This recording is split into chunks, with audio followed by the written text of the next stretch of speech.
तो पिछली कक्षा में हमारा क्या चल रहा था? पिछली कक्षा में हमारा चल रहा था कि हम विशिष्ट समाकलन कैसे ज्ञात करें। तो वहाँ पर था हमारा इस तरीके से कि हमारे जो मानक रूप है वो ये होता है, और मानक रूप में हम जो FD उसको क्या मानते हैं कि ये D में n कोटि का समीकरण है। D में जब n कोटि का समीकरण है तो इसके आप टुकड़े कर सकते हो, यानी इसके आप गुणनखंड कर सकते हो। और गुणनखंड यदि किया जाए तो कैसा होगा कि d minus alpha, d minus beta, d minus gamma, इस तरीके से आगे और हो जाएंगे आपको। तो हमारा जो समीकरण था मानक रूप, हमने उसको पहले इसको नोट किया।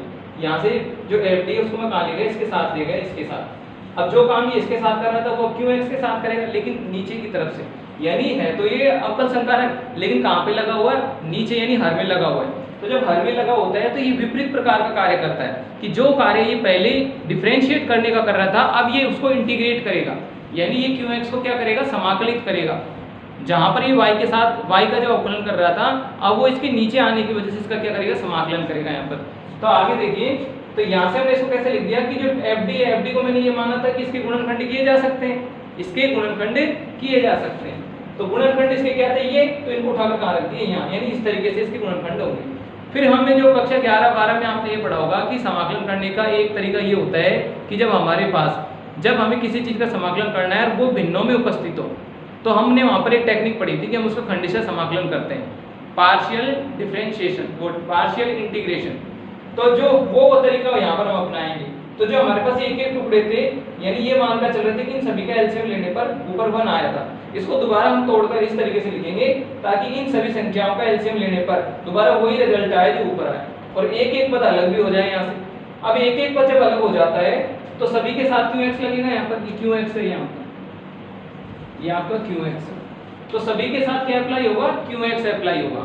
और जब QX अप्लाई होगा तो यहाँ पर रिजल्ट हमारा बनेगा कुछ इस प्रकार। रिजल्ट हमारा बनेगा यहाँ पर कि A तो आ जाएगा बाहर, और यहाँ पर क्या आ जाएगा? ये जो है, यहाँ पर हम क्या लेकर चलेंगे? इसको हमने इससे मल्टीप्लाई कर दिया, ऊपर आ गया QX 1/FD D minus alpha, 1/D minus alpha, और यहाँ पर आ जाएगा QX। फिर यहाँ पर भी इसी प्रकार से B 1/D माइनस बीटा, और यहाँ पर क्या आ जाएगा आपका QX। इसी तरीके से आगे तक जो भी हमारे पास आगे होंगे और उनके लिए। अब जब हमारे पास इस तरीके का D माइनस अल्फा वाला फैक्टर मिल जाता है तो हम इसको ये कंसीडर करते हैं कि D माइनस, यानी जो भी जैसा भी पद हो, तो D माइनस अल्फा यानी जो भी नीचे पद है इसको 0 के बराबर मान लो आप। 0 के बराबर मानकर आप क्या करो कि जैसे उसको हल करोगे तो D की वैल्यू कितनी आ रही है यहाँ पर? अल्फा, यानी आपको पद को 0 के बराबर मानकर आपको D की वैल्यू फाइंड आउट करनी है कि D की वैल्यू क्या आएगी। तो जैसे मैंने इसको 0 के बराबर माना तो क्या आ गया कि D बराबर अल्फा, यानी D का मान कितना? तो जो भी वैल्यू आती है उसको हम इस तरीके से लिखेंगे e की पावर, a तो आपको पहले का था ही, कैसे लिखेंगे? e की पावर जो भी वैल्यू आती है, तो वैल्यू क्या है? अल्फा, अल्फा के साथ क्या लगा दिया? x, और क्या लगा दिया? इंटीग्रेशन। दोबारा फिर से सुनो, जो भी हमारे पास जो नीचे लगा होगा उसको हम किसके बराबर मानेंगे? 0 के बराबर उसको हम मानेंगे।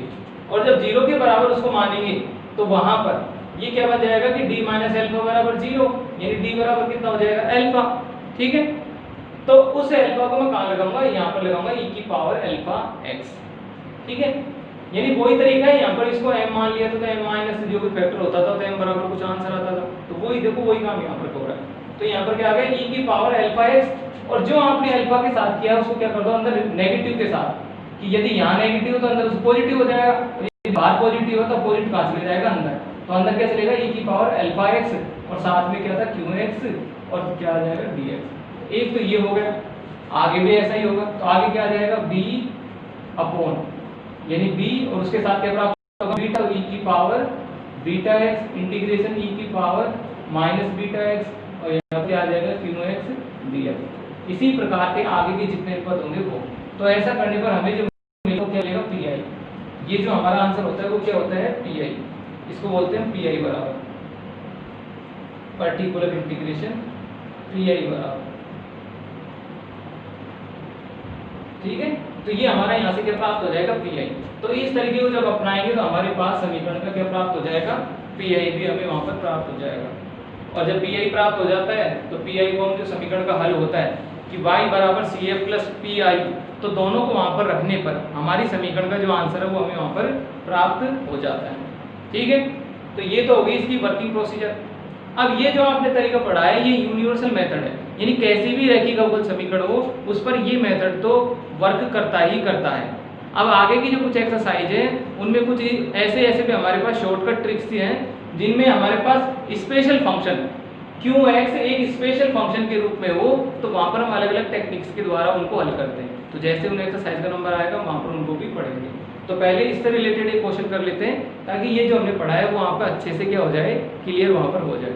ठीक है, तो एक क्वेश्चन ले लेते हैं इससे रिलेटेड।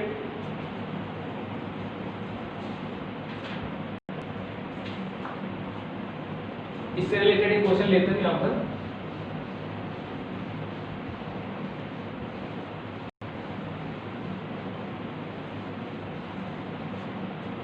क्वेश्चन कुछ इस प्रकार से है कि हमें दे रखा है, एग्जांपल नंबर पहला है, यहाँ पर दे रखा है कि d square y upon d x square minus के 5 dy by d x plus 6y equal to की पावर 4x। इस तरीके से आपको ये दिया गया है। तो सबसे पहले हम इसको मानक रूप में लिखेंगे। तो मानक रूप में लिखेंगे तो क्या बन जाएगा, डी स्क्वायर माइनस का 5d प्लस का 6 और बाहर आ जाएगा y इक्वल टू आ जाएगा e की पावर 4x। ठीक है, डी स्क्वायर माइनस का 5d प्लस 6 और बाहर y इक्वल टू क्या आ गया, e की पावर 4x। ये हमारा मानक रूप हो गया। अब हमारा पहला काम क्या होता है, पूरक फलन ज्ञात करना। पूरक फलन ज्ञात करना।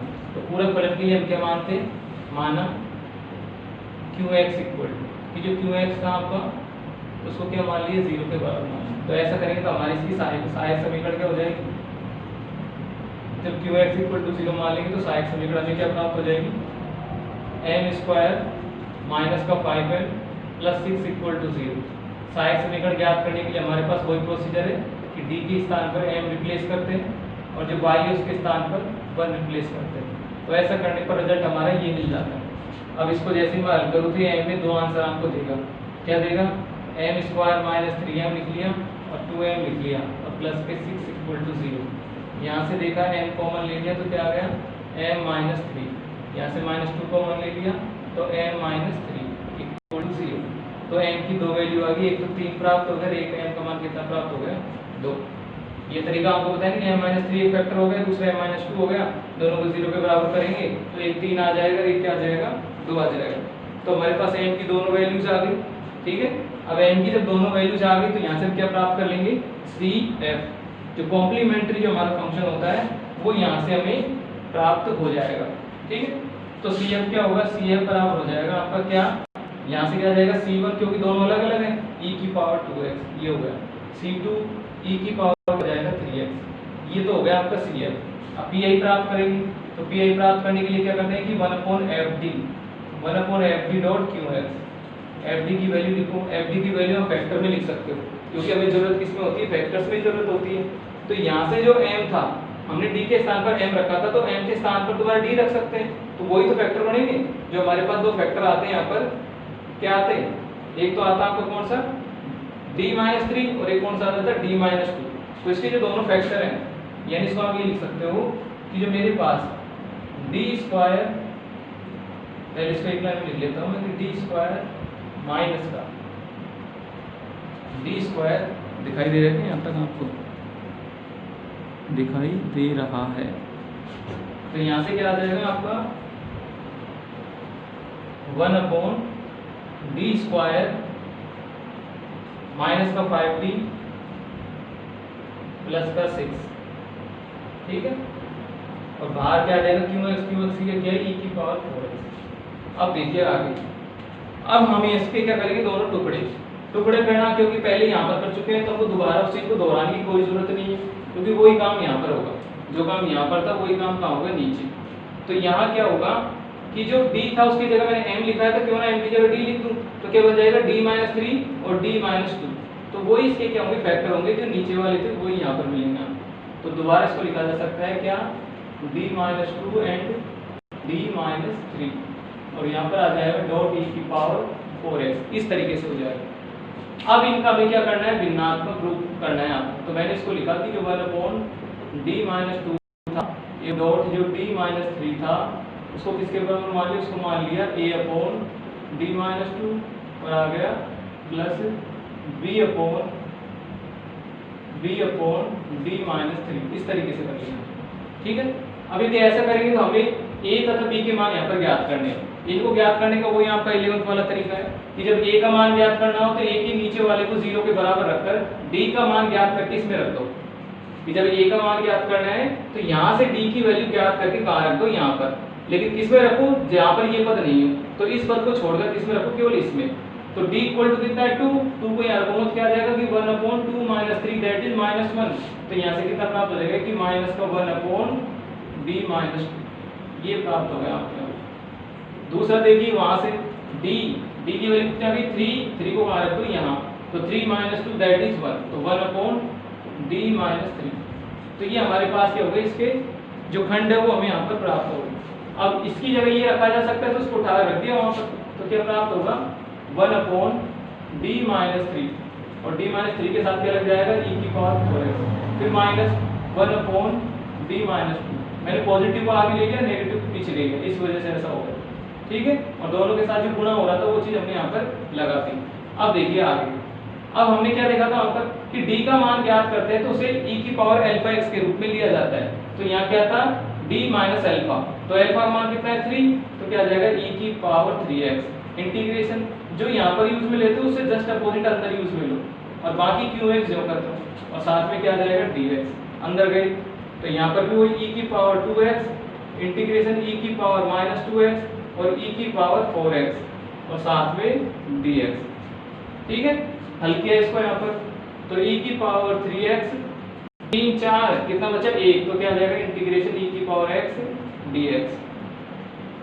यहाँ गए अंदर और e की पावर 2x 4x यहाँ पर, तो 2x बचे, तो e की पावर 2x इंटीग्रेशन e की पावर 2x dx। आगे देखा e की पावर x का e की पावर x हो जाता तो कितना आ गया 4x। यहाँ से देखो e की पावर 2x तो यहाँ से, और अंदर से आ गई e की पावर 2x, ये तो हो गया समाकलन करने पर e की पावर x का e की पावर x आता है। लेकिन जब 2x का फिर से किया तो 2 और बच गया, और समाकलन में जो चीज बचती है उसको कहाँ देखते हैं, भाग में देखते हैं उसको। तो ये हमारे पास रिजल्ट आ गया। दोनों में क्या कॉमन है, e की पावर 4x कॉमन है, तो दोनों में किसको कॉमन ले लिया, e की पावर 4x को। तो 1 माइनस हाफ बराबर कितना आ गया हाफ, तो क्या आ गया मतलब 1/2 e की पावर 4x। तो ये हमारे पास क्या हो गया CF, वो सॉरी PI। तो हमारे पास CF भी आ गया और PI भी आ गया। तो दोनों को हम कहाँ रख देंगे, जो हमारी समीकरण का जो रूप होता है उसमें दोनों को वहाँ पर रख देंगे। तो क्या लिखेंगे, चूंकि समीकरण का हल, तो समीकरण का हल क्या होता है, समीकरण का जो हल होता है वो होता है y equal to CF plus PI। ये हमारी समीकरण का हल होता है। इसमें वैल्यू पुट कर दो, तो y CF का मान रखेंगे तो CF का मान देखो कितना आएगा, CF का मान आ जाएगा C1 e की power 2x and C2 e की पावर 3x। और PI का मान ले लेंगे, PI का मान कितना है 1/2 e की पावर 4x। तो वास्तव में हमारे पास जो समीकरण थी उसका कंप्लीट जो सॉल्यूशन है, जब qx भी उपस्थित हो, इस तरीके से वहाँ पर CF तथा PI के रूप में वहाँ पर प्राप्त करते हैं। तो आई होप सभी को समझ में आ रहा होगा जो बता रहे हैं वो। तो बारीकी से आप ध्यान से इन चीज़ों को समझते हुए इन क्वेश्चंस को हल करना सीखेंगे, क्योंकि हमारी ये यूनिट नंबर 2 है, इसमें क्वेश्चन ही आने वाले हैं, आपसे अन्य कोई चीज़ एग्जामिनर नहीं पूछेगा। आपको हर प्रकार के जो क्वेश्चंस हैं वो यहाँ पर हल करना आना अनिवार्य है। ठीक है, कर लिया सभी ने नोट इसको।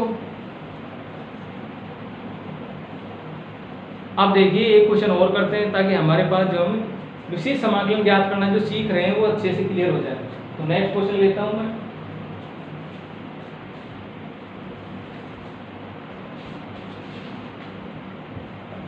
ये क्वेश्चन और ले लेते हैं यहाँ से,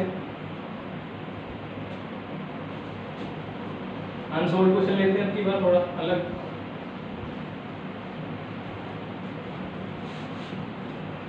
तो नेक्स्ट क्वेश्चन है हमारा, क्वेश्चन नंबर पहला है, और क्या है d² upon dx² plus 9y equal to sec 3x। ये हमारा क्वेश्चन है यहाँ पर, जहाँ पर CF के साथ साथ हमें PI भी निकालना पड़ेगा, क्योंकि QX का मान क्या नहीं है, 0 नहीं है। तो सबसे पहले इसको मानक रूप में लिखते हैं, मानक रूप में। तो मानक रूप में लिखेंगे तो यहाँ से आ जाएगा ये d² प्लस का 9 और बाहर आ जाएगा y इक्वल टू क्या आ जाएगा sec 3x। इस तरीके से यहाँ पर हो जाएगा d square plus 9 equal to sec 3x। ठीक है, अब देखिए आगे। अब हम यहाँ से सबसे पहले सहायक समीकरण ज्ञात करेंगे। सहायक समीकरण, क्योंकि हमें CF चाहिए यहाँ पर, तो सहायक समीकरण इसकी क्या हो जाएगी? सहायक समीकरण ज्ञात करने के लिए यहाँ पर हम डी की जगह क्या लिखेंगे? पहले तो इसको हटाओ कि जो सेक 3x है उसको क्या मान लो? 0 के बराबर मान लो, है ना। इसको माना रहने दो, क्योंकि हमारा जो तरीका था वो ये था कि हम पहले CF लिख लेते हैं, CF। और CF ज्ञात करने के लिए क्या करना पड़ेगा आपको कि जो सेक 3x है उसको किसके बराबर मान लो? 0, क्योंकि ये क्या है? QX माना है। तो इस दो की माना sec 3x इक्वल टू 0, यानी QX बराबर क्या मान लीजिए? 0 मान लीजिए। तो ऐसा करने पर हमारे पास समीकरण क्या बचेगी? d square plus 9। तो वहाँ पर क्या करेंगे? इस पर d की जगह क्या लिखेंगे? m, और y की जगह क्या लिखेंगे? 1। ऐसा करने पर हमारा जो रिजल्ट है वो क्या बन जाएगा कि m square plus 9 equal to 0। तो यहाँ से जब m की वैल्यू में फाइंड आउट करता हूँ तो m इक्वल टू आता है प्लस माइनस 3 आयोटा, क्योंकि ये इधर हो जाएगा माइनस का, तो माइनस को आप यथावत रहने दो, और जैसे उसका स्क्वायर रूट लूंगा तो 9 का तो हो जाएगा 3, लेकिन जो माइनस का 1 है अंडर रूट के अंतर्गत उसका कितना हो जाएगा? आयोटा। तो हमारे पास m plus minus 3 iota. Okay, अब देखिए आगे। अब हमारे पास m का मान आ गया यहाँ पर, तो CF क्या हो जाएगा? CF बराबर हो जाएगा हमारा क्या? e की पावर 0। तो 0 का कोई महत्व है नहीं, तो सीधा कितना लिखेंगे? cos 3x और plus sin 3x। C1 constant के साथ, C1 और C2 sin 3x। यही तो आता था हमारा e की power alpha x, a cos beta x और b sin बीटा x। तो बीटा का मान कितना था? 3, तो दोनों जगह क्या लिख दिया? 3। अब CF आ गए। अब ज्ञात करेंगे PI ज्ञात करने के लिए हमारा क्या होता है? 1/d नीचे यहाँ पर, तो d की वैल्यू कितनी है यहाँ पर? d स्क्वायर प्लस 9, और यहाँ पर क्या आ जाएगा? QX का मान कितना है? sec 3x। अब इसके हमें टुकड़े करने हैं यहाँ पर, तो इसके टुकड़े करने के लिए मैंने इसको इस तरीके से लिखा। किस तरीके से लिखा? मैंने इसको लिखा कि d स्क्वायर माइनस का आयोटा स्क्वायर 9, इस तरीके से लिखिए। चाहे आप इसको ऐसे लिख दो 9 आयोटा स्क्वायर, इस तरीके से। देखो कोई दिक्कत नहीं आई, क्योंकि अभी भी वही चीज़ है जो ऊपर लिखी गई थी। यहाँ आ जाएगा sec 3x, क्योंकि आयोटा स्क्वायर की वैल्यू होती है -1, और -1 इससे मल्टीप्लाई होकर दोबारा क्या बना देगा? +1, और वही वैल्यू आपकी ऊपर। ठीक है, तो यहाँ से इसके मैं 2 टुकड़े करूँ तो क्या आ जाएगा? d प्लस 3 आयोटा, और एक क्या आ जाएगा? d माइनस 3 आयोटा, और यहाँ पर क्या आ जाएगा? sec 3x। वही फैक्टर करो यहाँ पर, तो फैक्टर करने का तरीका सबसे पहले हम यहाँ पर थोड़ा सा रफ वर्क कर लेते हैं। यहाँ पर रफ वर्क इधर को, तो रफ वर्क में मैं देखता हूँ यहाँ पर, तो क्या आ जाएगा कि 1/d प्लस 3 आयोटा, और इधर वो आ जाएगा d माइनस 3 आयोटा। यदि मैं यहाँ पर लिखता हूँ तो इसको a ले लेता हूँ, यहाँ पर इसको क्या ले लेता हूँ? प्लस के 3 आयोटा कर लेता हूँ। वही तरीका है जो पहले करते थे कंडीशन समाकलन वाला। तो यहाँ पर क्या आ जाएगा? b/d minus 3 iota. तो हमें a की वैल्यू चाहिए, तो इसको क्या करूँगा? 0 के बराबर करूँगा, तो d का मान कितना आएगा? 3 आयोटा, और 3 आयोटा कहाँ रखूँगा? इसमें। किसका? माइनस का 3 आयोटा। तो माइनस का 3 आयोटा, माइनस का 3 आयोटा कितने हुए? माइनस के 6 आयोटा नीचे। तो a की वैल्यू कितनी आ गई? a बराबर हो गया आपका क्या? a बराबर हो गया हमारे पास माइनस का 1/6 आयोटा। हो जाएगा? देखो दोबारा देखो, इसको किसके बराबर मान रहे हैं? इस वाले को 0 के बराबर। तो d बराबर माइनस के 3 आयोटा, तो इसको कहाँ रखूँगा मैं? इसमें। इसमें तो रखने से कोई महत्व होगा नहीं, क्योंकि तो ऑलरेडी यूज में आ चुका है, तो 0 कर देगा इसको। तो यहाँ रखूँगा तो माइनस के 3 आयोटा, माइनस के 3 आयोटा, दोनों मिलकर माइनस के 6 आयोटा। d का मान ज्ञात करो, तो d का मान ज्ञात करने के लिए इसको 0 के बराबर, यानी d की वैल्यू कितनी आ जाएगी? 3 आयोटा। तो 3 आयोटा को उठाकर कहाँ रखूँगा मैं? इसमें। तो प्लस के 3 आयोटा और प्लस के 3 आयोटा दोनों कितने हो गए? तो इसकी वैल्यू आ गई 1/6 आयोटा। तो हमारे पास दोनों की वैल्यू आ गई, कि b की वैल्यू भी आ गई और a की वैल्यू भी आ गई। तो इस समीकरण को कैसा लिख सकता हूँ मैं? समीकरण को लिख सकता हूँ एक पॉजिटिव और एक नेगेटिव। तो समीकरण को मैंने लिखा 1/6 आयोटा, इसको तो लेके ले लिया बाहर, ले लिया दोनों में से 1/6 आयोटा को तो कहाँ ले लिया? बाहर ले लिया हमने यहाँ पर। और बाहर लेने के बाद क्या मिला हमें यहाँ पर? एक तो मिला पॉजिटिव वाले को पहले ले रहा हूँ, तो क्या मिलेगा कि 1/d माइनस 3 आयोटा। ध्यान रखना आप कि हमने पॉजिटिव लिया, इस वजह से ये वाला पहले आ गया, क्योंकि 1/6 आयोटा पॉजिटिव था और ये नेगेटिव था, तो ये पहले ले लिया, ये बाद में ले लिया अरेंजमेंट के लिए। तो यहाँ से क्या आ जाएगा? माइनस का 1/d प्लस 3 आयोटा, ये आ जाएगा। और बाहर क्या बैठा रहेगा? sec 3x, इस तरीके से, ठीक है। तो यहाँ पर हमारा बाहर क्या बैठा हुआ है, sec 3x। अब देखिए आगे क्या होगा, आगे हमारा होगा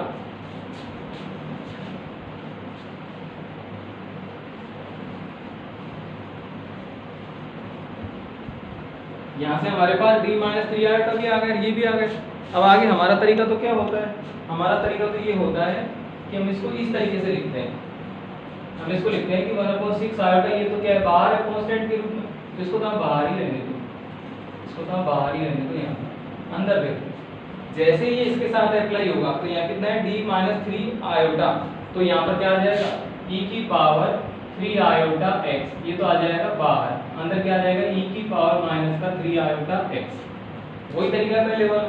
और साथ में क्या आएगा, qx, तो qx का मान कितना है, sec 3x, एक तो ये आ गया, फिर dx, दूसरा आ जाएगा माइनस का चिन्ह बीच में, अब की बार क्या आ जाएगा, e की पावर माइनस 3 आयोटा x, अब की बार आ जाएगा e की power minus 3 iota x, integration e की पावर 3 आयोटा x, साथ में sec 3x और यहाँ पर dx।